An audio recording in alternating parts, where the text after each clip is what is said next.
The cruelest thing the Alpha King ever did wasn't rejecting his mate. It was laughing while everyone else mocked her. The Royal Moon Festival transformed the palace into a sea of silver banners and glowing lanterns. Nobles from every neighbouring pack filled the grand hall, their jewelled robes shimmering beneath crystal chandeliers. Music drifted through the air, but beneath the celebration lived another tradition. Whispers.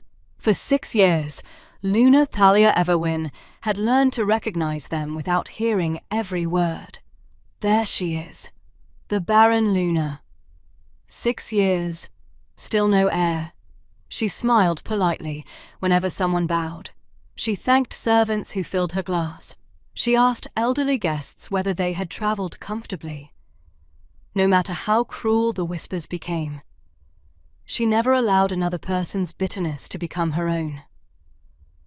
Only she knew how many nights she had cried alone, how many tiny blankets she had folded away after another miscarriage, how many prayers she had whispered beneath the moon, begging only for one healthy child. Across the hall stood the only other person who carried the full weight of that sorrow. Royal physician Cedric.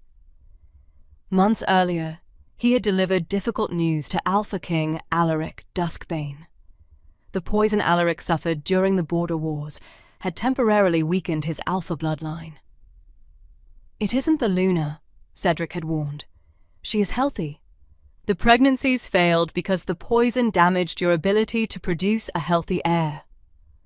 The physician had begged him to keep the diagnosis private while treatment continued. Alaric agreed, at the time, but kingdoms had a way of turning private grief into public expectation. Every council meeting ended with the same question. "When will the throne have an heir?" Every noble family offered another suggestion, another political match, another whispered insult aimed at Thalia. By the time the festival arrived, even Alaric looked exhausted. The banquet reached its height when Lady Rowena Ashmore rose gracefully from her chair. A gentle smile touched her lips as she rested one hand over her stomach. "I have joyful news." The room quieted. "I am carrying the Alpha King's child." For one heartbeat, no one moved. Then the hall erupted. Goblets were raised. Congratulations echoed from every corner. One elder laughed loudly enough for everyone to hear. "The moon goddess has finally revealed who is meant to bear the king's heirs." More laughter followed. Some guests glanced toward Thalia with open pity. Others didn't bother hiding their satisfaction. The High Elder smiled toward Alaric. "Perhaps fate has answered the question we have all been asking." Every eye turned to the Alpha King. Cedric subtly shook his head. "Don't do this. Please." Alaric saw the warning. He ignored it. Looking directly at Thalia, he forced a smile that never reached his eyes. "Perhaps." His voice carried across the silent hall. "Fate never intended you to become a mother." The laughter that followed echoed louder than any applause. It wasn't the words alone that broke her heart. It was hearing the man who knew the truth. Allow everyone to believe the lie. Thalia slowly rose from her chair. The room gradually fell silent. Without anger, without tears, she unclasped the silver lunar bracelet from her wrist. She placed it gently beside her untouched dinner plate. The soft sound of silver against crystal seemed louder than the laughter had been. Then she looked at Rowena. "I truly hope your child brings this kingdom every blessing it has been waiting for." She bowed respectfully. Not to Alaric, not to the elders, to her own dignity. Then she walked toward the great doors. No one tried to stop her. Long after she disappeared into the darkness beyond the palace, the empty chair where the Luna had been seated remained untouched. And somewhere deep inside Alaric, a quiet feeling he refused to name had already begun to grow. Before the first light of dawn touched the palace walls, Thalia was already gone. She rode alone beneath a sky still heavy with stars, her small horse following the quiet eastern road that led away from the only home she had known for 6 years. She carried almost nothing: a faded cloak that had belonged to her mother, a satchel filled with dried herbs and healing salves, a worn journal where she had recorded every remedy she had ever learned. She left behind the gowns, the jewels, the royal chambers, even the silver lunar bracelet. Some things were too painful to carry. The cold morning air stung her cheeks, but it was gentler than the memory of laughter echoing through the banquet hall. She replayed Alaric's words over and over. Perhaps fate never intended you to become a mother. Each time she remembered them, they hurt a little less. Not because they mattered less, because something inside her had quietly stopped expecting kindness from the man she loved. As the eastern border came into view, the sound of galloping hooves broke the silence. "Thalia!" She turned. Royal Physician Cedric urged his horse forward until he finally caught up beside her. He was breathing hard, as though he had ridden through the entire night. "I was afraid I'd be too late." She managed a tired smile. "You shouldn't have come." "I had to." He reached into his coat and withdrew a tightly sealed scroll bearing the royal medical seal. His hands trembled. "I was going to tell both of you tomorrow." "What is it? Please?" His voice cracked. "Read it only after you're somewhere safe." She accepted the scroll without opening it. Cedric lowered his eyes. "I'm sorry." "For everything." Before she could ask another question, he gently turned his horse around. He didn't trust himself to stay. Watching her disappear beyond the border would already be difficult enough. When the kingdom's towers finally vanished behind the mountains, Thalia stopped beside a quiet stream.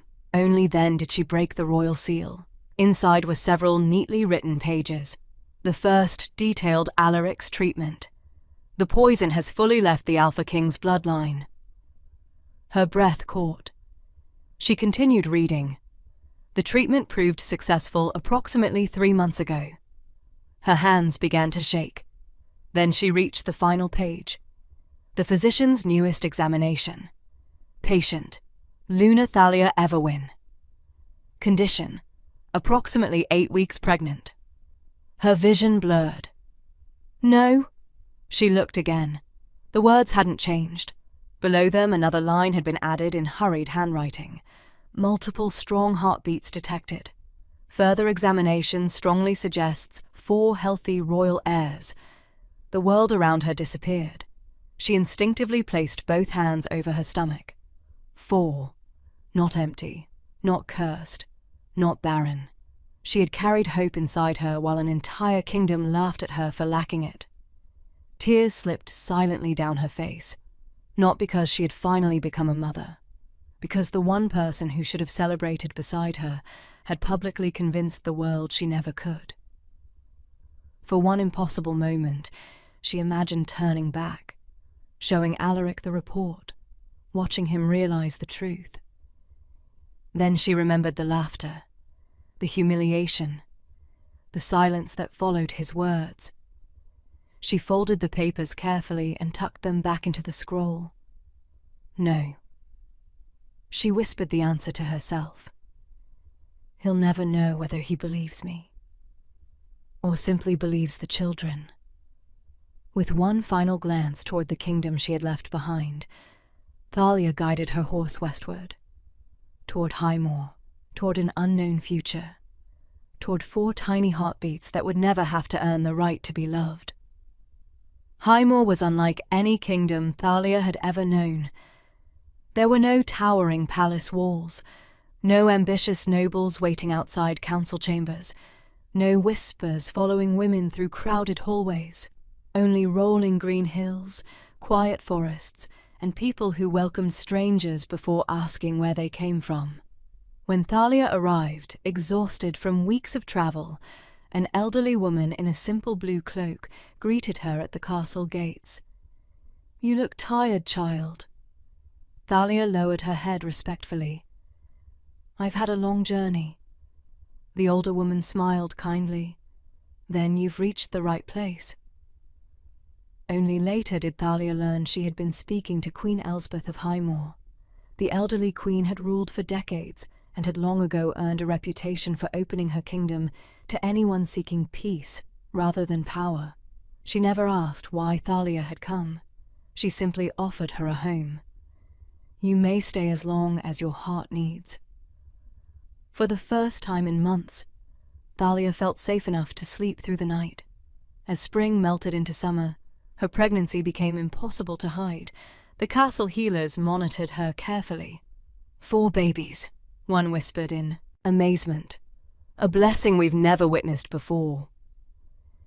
The entire kingdom quietly prepared for their arrival. Tiny blankets were stitched. 4 wooden cradles were carved by village craftsmen. Children gathered wildflowers to decorate the birthing room. No one treated the babies like future princes. They treated them like miracles. On a calm summer morning, the first cry echoed through the castle. Then another, and another, and another. 4 healthy boys entered the world. The eldest gripped Thalia's finger with surprising strength. She smiled through joyful tears. Orion. The second arrived only minutes later, calmer than his brother. Cassian. The third announced himself with the loudest cry anyone had ever heard. She laughed. Evander. The youngest opened bright silver eyes almost immediately, quietly studying the room around him. Lysander. Queen Elsbeth stood beside the bed, smiling warmly. "They're beautiful." She hesitated before asking the question everyone else had politely avoided. "Will you send word to their father?" Thalia looked down at the sleeping boys nestled safely beside her. Slowly. She shook her head. "I won't let my sons grow up wondering whether they were loved, or simply regretted." The queen reached over and gently squeezed her hand. No argument followed. She understood. The years passed peacefully. The 4 brothers grew like wildflowers after spring rain. Orion naturally stepped between smaller children and danger. Cassian settled arguments before they became fights. Evander secretly carried extra lunches to families who had little food. Lysander followed healers through the village, asking endless questions about herbs and medicine. No one called them princes. They chopped firewood, carried water, helped fishermen mend nets. They learned that leadership began with service rather than authority. Whenever they asked about their father, Thalia answered honestly, "He is a good man." The boys looked puzzled. "Then why isn't he here?" She smiled gently. "Because good people sometimes make decisions they'll spend the rest of their lives wishing they could take back." She never spoke with anger, only compassion. Far away in the Duskbane kingdom, another story unfolded. Lady Rowena's long-awaited pregnancy ended in heartbreaking silence. The child she had carried never drew its first breath, and with that loss, the lie holding an entire kingdom together quietly began to crack. 8 years passed. The palace changed. Seasons came and went. New advisors joined the council. Old warriors retired. Harvests filled the royal granaries, yet one thing remained painfully absent: an heir. After Rowena's heartbreaking loss, no child ever came. The whispers that had once followed Thalia slowly faded into uneasy silence. No one dared mention the banquet anymore, not in front of the king. Alaric never married again.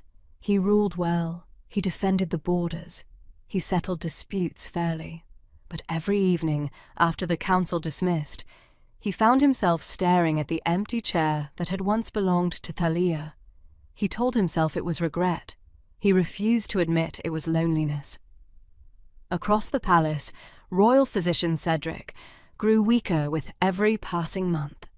The years had been unkind to him, not because of illness alone, because guilt had become heavier than age. Every time he looked at Alaric, he remembered the sealed report, Every time he passed the abandoned lunar wing, he wondered how different the kingdom might have been if he had spoken one day sooner. Finally, confined to his bed, Cedric sent an urgent summons. "The king! I must see the king." Alaric arrived before sunset. The old physician struggled to sit upright. His hands trembled as he reached toward a weathered wooden chest resting beside the bed. "I've carried this too long." Alaric frowned. "What is it?" "The truth." Cedric removed several carefully preserved medical records. One after another, he placed them into the king's hands. "The poison, the treatments, the test results." Alaric read silently. Each page tightened the knot in his chest. Finally, Cedric unfolded the last document. The royal seal remained unbroken only because he had copied it before giving the original to Thalia. His voice cracked. "I examined the Luna the morning before the banquet." Alaric looked up sharply. Cedric closed his eyes. "She wasn't Barren." The room fell completely silent. The old physician whispered the words he had dreaded for 8 years. "She was already carrying your children." Alaric's hands began to shake. "No." Cedric pointed weakly toward the final line of the report. "Read it." Alaric lowered his eyes. "Patient. Luna Thalia Everwin. Condition. 8 weeks pregnant with multiple healthy royal heirs." The words blurred before his eyes. His breathing became uneven. He remembered the banquet, the laughter, his own voice joining it. Perhaps fate never intended you to become a mother. The sentence echoed through his mind like a curse. Cedric struggled for another breath. "I meant to tell you both that evening.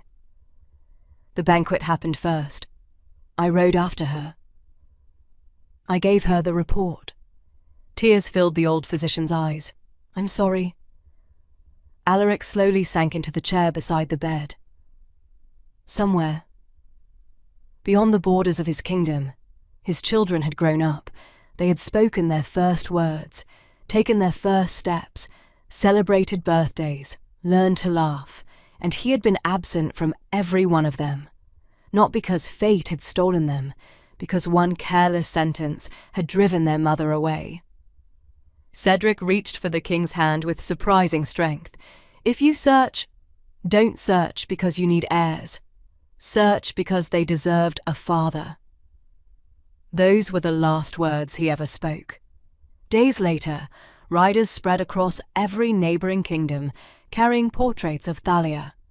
Search parties crossed mountains, forests, and distant valleys. Months turned into years. Every report ended the same way. No trace, no clues, no sign of the Luna who had disappeared, carrying the future of an entire kingdom. The wildfire began in the southern forests. By the end of the first week, 3 neighboring kingdoms were burning. Entire villages disappeared beneath walls of flame. Thick smoke darkened the sky until day looked like evening. Families fled with little more than the clothes they wore, praying the fire would not outrun them. Only one kingdom remained untouched, Highmoor. Not because it had been lucky, because someone had organized the evacuations before the fire arrived. Messengers carried the same unbelievable story across the continent. 4 young commanders had predicted the wind's direction, divided the villages into rescue zones, and moved thousands of people to safety without a single panic. Every ruler wanted to meet them. Among those traveling to Highmoor was Alpha King Alaric Duskbane. He told himself he had come to thank brave young leaders. Deep inside, he still searched every crowd for one familiar face. When he reached Highmoor, the capital overflowed with refugees. Despite the chaos, everything moved with remarkable order. Children were fed first. The elderly received shelter before anyone else. Healers worked in organized teams. No voices were raised. No one was abandoned. At the center of it all stood 4 boys, perhaps 10 years old. Each wore the simple green cloak of Highmoor's volunteer commanders instead of noble clothing. The eldest studied a large map spread across a wooden table. "Move the eastern families before the wind changes," he instructed calmly. A soldier nearly twice his age nodded without hesitation. Another boy gently comforted frightened children while organizing blankets and food. A third directed wagons carrying medicine. The youngest knelt beside injured animals, carefully wrapping bandaged paws with remarkable patience. Alaric watched in stunned silence. Leadership came to them as naturally as breathing. Then the eldest turned, silver eyes, bright, steady, exactly like his own. His heartbeat faltered. The second boy laughed at something his brother whispered. The same smile Alaric saw every morning in his mirror. The third crossed his arms while thinking, the exact habit Alaric had inherited from his own father. The youngest brushed dark hair away from his forehead with the same unconscious gesture Alaric had made since childhood. It wasn't one resemblance, it was all of them. His knees nearly gave way. Before he could take a single step, the eldest looked toward the palace balcony. "Mother!" All four boys smiled immediately. Alaric slowly followed their gaze. There she stood. Thalia. Time had changed her. The sadness that once lingered behind her gentle smile had disappeared. She stood tall, beneath the afternoon sun, wearing a simple blue gown with no royal jewels. She looked peaceful. She wasn't carrying the weight of proving herself anymore. She simply belonged. The four boys ran toward her without hesitation. She greeted each one differently. A hand through Orion's hair, a warm embrace for Cassian, a playful smile for Evander, a kiss on Lysander's forehead. She knew exactly what each son needed before he asked. Alaric felt an ache so deep it stole every word from his throat. This was the family he had laughed away. Thalia finally lifted her eyes. Across the crowded courtyard, she saw him standing perfectly still. Neither of them moved, neither spoke. Years of sorrow settled quietly between them. Then Orion looked back toward the stranger watching them. He frowned thoughtfully. "Mother." His innocent question echoed through the courtyard. "Why is that man looking at us like he's about to cry?" Thalia closed her eyes for the briefest moment. She had imagined this meeting many times over the years, sometimes with anger, sometimes with tears, sometimes not at all. Yet now that it had finally arrived, she felt only a quiet sadness. She rested a gentle hand on Orion's shoulder. "Go help your brothers finish unloading the medicine." The eldest studied her face carefully. He had inherited more than his father's eyes. He had inherited the instinct to notice what wasn't being said. "Yes, Mother." The four boys disappeared toward the supply wagons, though each glanced back more than once. Only after they were out of earshot did Alaric step forward. "I searched for you. I know. For years. I know. I never stopped." She nodded. "I heard the stories. Travelers always talked. The lonely king searching every kingdom for a missing Luna had become something of a legend." Alaric looked at her with eyes filled with regret. "I came to bring my family home." The words hung gently between them. Thalia looked toward the palace behind her, then across the peaceful valley where children laughed while planting new trees to replace those lost in the fire. Finally, she looked back at him. "Home?" A faint smile touched her lips. "Which one?" He frowned. "The palace where I was mocked." She spoke calmly. "Or the one I built after leaving it?" Alaric lowered his head. There was no answer that could erase what had happened. "I was wrong. You were. I believed fear more than truth. You did. I failed you." A long silence followed. Then he whispered, "I'll spend the rest of my life making amends." Thalia believed him. That was the hardest part. She believed every word. But belief was not the same as trust. Before either of them could speak again, footsteps approached across the courtyard. Orion returned, his brothers following close behind. The boys slowed as they reached their mother. Their curious eyes settled on the unfamiliar man. Orion looked from Alaric to Thalia, then back again. "Mother." His voice was gentle. "Is this our father?" The question seemed to stop time itself. Thalia didn't hesitate. "Yes." None of the boys looked frightened. None looked angry. Only curious. They had spent their entire lives knowing this day might come. Orion stepped forward first. His brothers remained quietly behind him. He studied Alaric for a long moment before speaking. "If my mother wasn't good enough to be your Luna..." His young voice remained calm. "Why are we suddenly good enough to be your heirs?" Silence. Absolute silence. The gathered nobles lowered their eyes. Even the visiting rulers looked away. No child should have needed to ask such a question. Alaric opened his mouth. Nothing came. How could he explain fear to a boy raised on courage? How could he explain political pressure to children taught that people mattered more than power? He couldn't. His silence answered more honestly than any excuse ever would. Orion nodded slowly. "I thought so." He turned back toward his brothers. "Come on. We still have families waiting for food." The 4 boys walked away together, not in anger, simply because there was more important work to do. Alaric watched them go. For the first time in his life, he understood that being a father wasn't something blood automatically granted. It was something earned, one ordinary day at a time, and he hadn't earned the right to hear any of them call him father. Not yet. Alaric didn't return to the Duskbane Kingdom.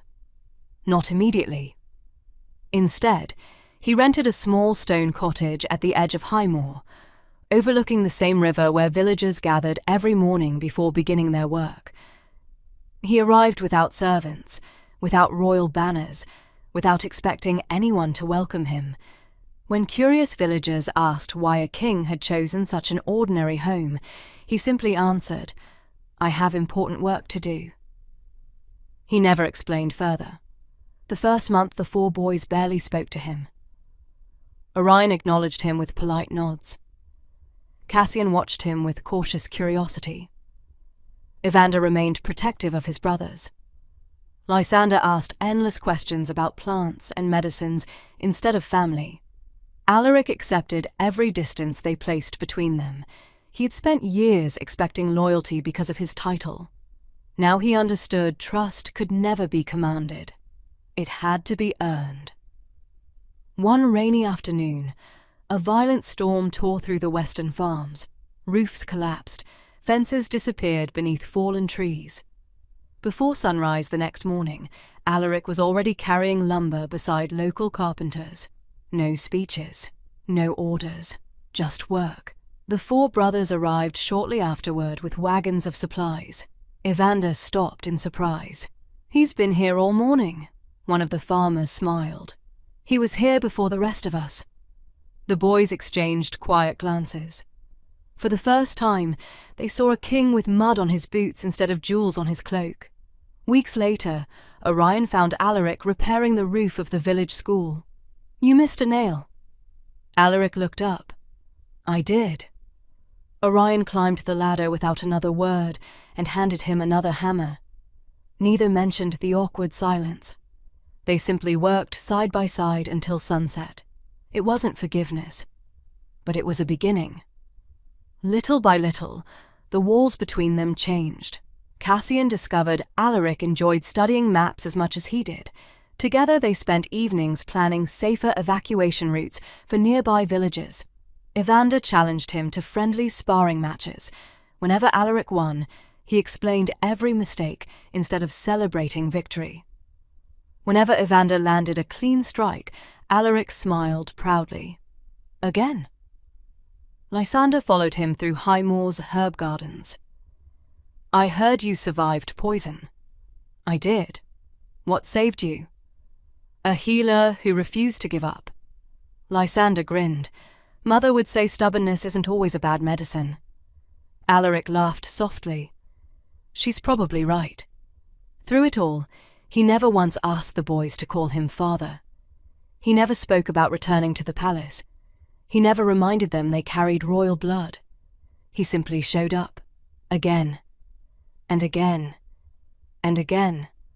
One evening, Thalia found him sitting alone beneath the old oak overlooking the valley.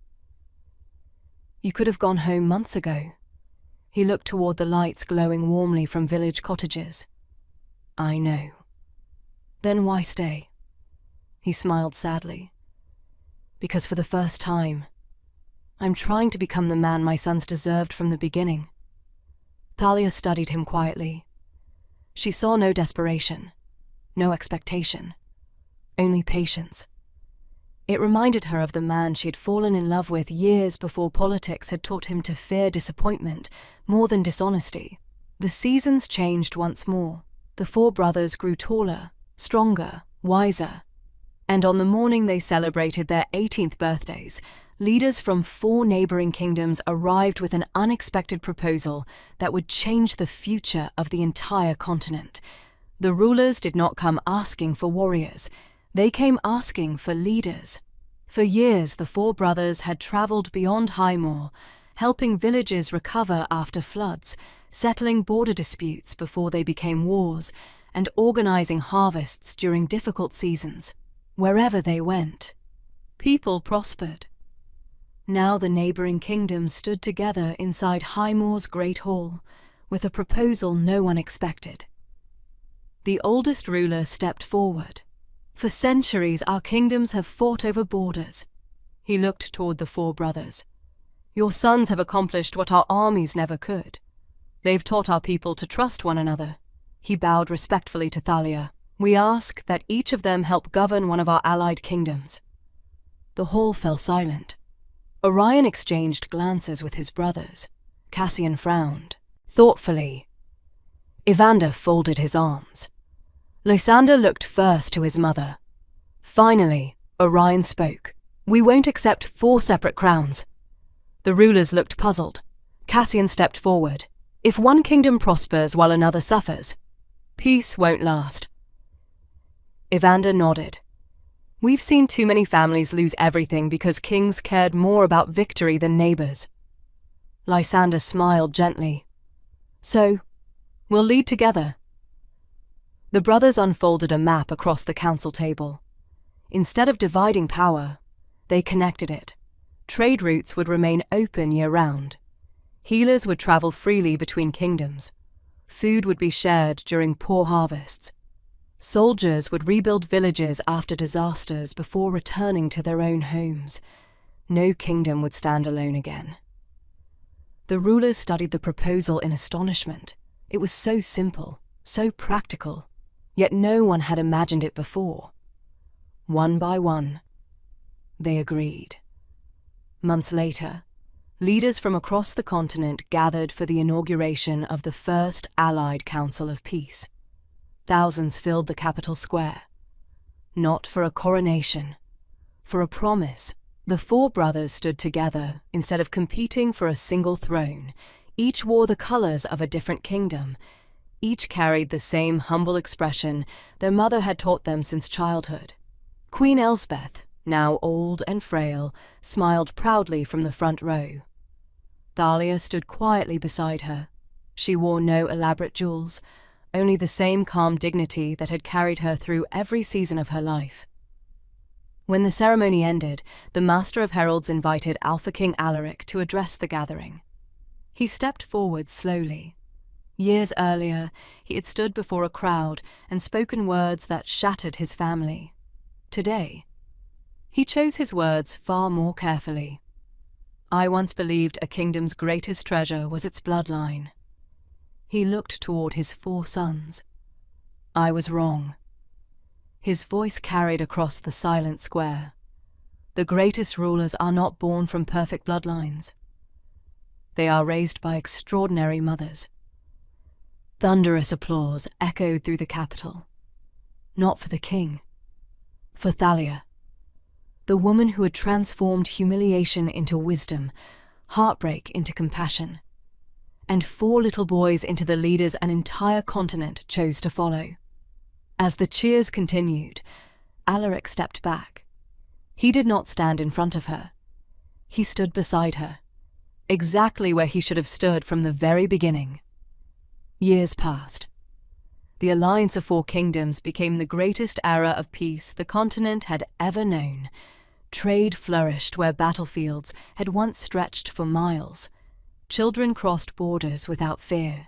Healers traveled freely from one kingdom to another, carrying medicine instead of messages of war. People often praised the 4 alpha heirs for creating such an extraordinary future. The brothers always answered the same way. We only built what our mother taught us. When asked what lesson had changed their lives most, Orion would smile. Our mother never raised us to prove anyone wrong. She raised us to become the kind of men who would never make another person feel the way she once felt. That answer spread farther than any royal decree. Future alphas began sending their heirs to study in Highmoor, not military strategy, not politics, character, compassion, leadership through service. Highmoor became known as the kingdom where rulers first learned how to listen. At the heart of every lesson stood Queen Thalia. She never described herself as a victim. She never told young leaders to seek revenge for humiliation. Instead, she would gather them beneath the old oak tree where her sons had once played and quietly say, "Never allow another person's opinion to become the measure of your worth. If you spend your life trying to prove cruel people wrong, they'll still be controlling your future." The young rulers always left quieter than they arrived. Alpha King Alaric never stopped accepting responsibility. Every year, on the anniversary of the Royal Moon Festival, he stood in the Great Hall, where his cruel words had once echoed. The banquet tables were gone. The mocking laughter had long since faded. Above the restored hall, carved into white marble by his own command, were the words, "Never mistake delayed blessings for empty hands." He insisted every newly crowned alpha stand beneath that inscription before taking the throne. Not to shame them, to remind them. A single sentence spoken in pride could destroy what years of love had built. Beside the inscription hung 2 portraits. The first showed Queen Thalia surrounded by her 4 sons beneath the great oak in Highmoor. The second showed the 4 grown brothers standing together before the allied council, their hands joined instead of reaching for separate crowns. Visitors often noticed something unusual. There was no portrait of Alaric alone. When asked why, he always gave the same answer. "My greatest legacy was never ruling a kingdom. It was learning too late and making sure the next generation never repeated my mistake." In the evenings, when the work of governing finally ended, Alaric and Thalia often walked through the palace gardens together. Not as 2 people trying to erase the past. That was impossible. But as 2 people who had chosen to let healing become stronger than bitterness. One evening, they watched their grandchildren race across the grass while the 4 brothers laughed nearby. Alaric quietly reached for Thalia's hand. "I once believed fate had denied us children." She smiled softly. "No. Fate was simply asking us to wait." He looked at the family surrounding them, the sons he thought he'd never know, the grandchildren filling the gardens with laughter, the peace stretching across kingdoms that had once been enemies. One careless sentence had nearly cost him everything. One courageous woman had refused to let that sentence become the ending of her story. History remembered many great alpha kings, but mothers across the continent told a different story. The story of the Luna they called Barren, who returned not with revenge, but with 4 extraordinary sons who proved that the greatest legacies are never born from pride. They are raised by love.